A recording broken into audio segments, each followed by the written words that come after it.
সাধারণত মেয়েদের কমপ্লেনে খুব সহজেই ছেলেরা অ্যারেস্ট হয়ে যায়, তাদের নামে কেস হয়ে যায়। ডোমেস্টিক ভায়োলেন্সে স্ত্রী যদি অভিযোগ করে তাহলে স্বামীকে গ্রেপ্তার করাটা অতি সত্বর কার্যকরী হয়ে ওঠে।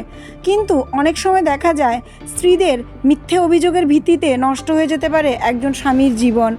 অনেক সময় ছেলেরা কোনো কিছু না করেও নিরপরাধ হওয়া সত্ত্বেও মহিলাদের ষড়যন্ত্রের শিকার হয়। এমনই একটি ঘটনা আমাদের কাছে অ্যাজ এ কমপ্লেন জমা পড়ে, আপনাদের সামনে তা তুলে ধরা হচ্ছে। আমার নাম হচ্ছে সাদ্দাম মিয়া। এরপরে মেয়ের নাম হচ্ছে রুফিয়া খাতুন। আমার বাড়ি হইল বাটিওয়ানগর পশ্চিমপাড়া। মনে করেন আমার 2020-এ কেস করছে, বুঝছেননি।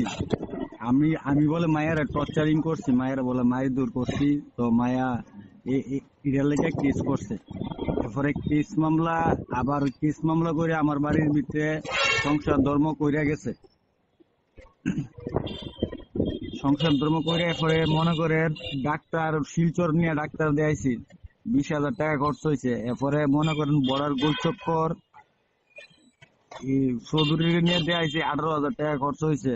পরে আপনার কবিরাজের বাইক লইয়া গেছি, মায়ার মা আমার ফোন করিয়া কইরাছে এমন কবিরাজের কাছে লইয়া যাইলে মায়া ভালো হইব।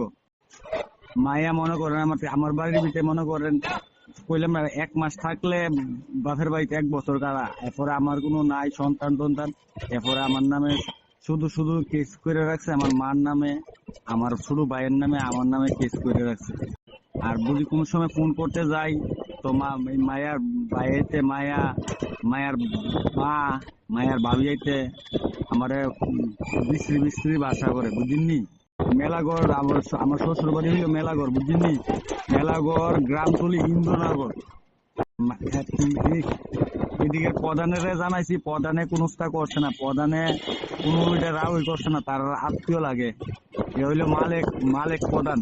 রাষ্ট্রীয় সমাচার এই খবরের কোনো সত্যতা যাচাই করেনি। একটি অভিযোগ জমা পড়েছে, সেই অভিযোগের জাস্ট তদন্ত হচ্ছে। অভিযোগটি দর্শকের সামনে শুধু তুলে ধরা হলো, পরবর্তী পর্যায়ে তার আসল খবর বেরিয়ে আসবে।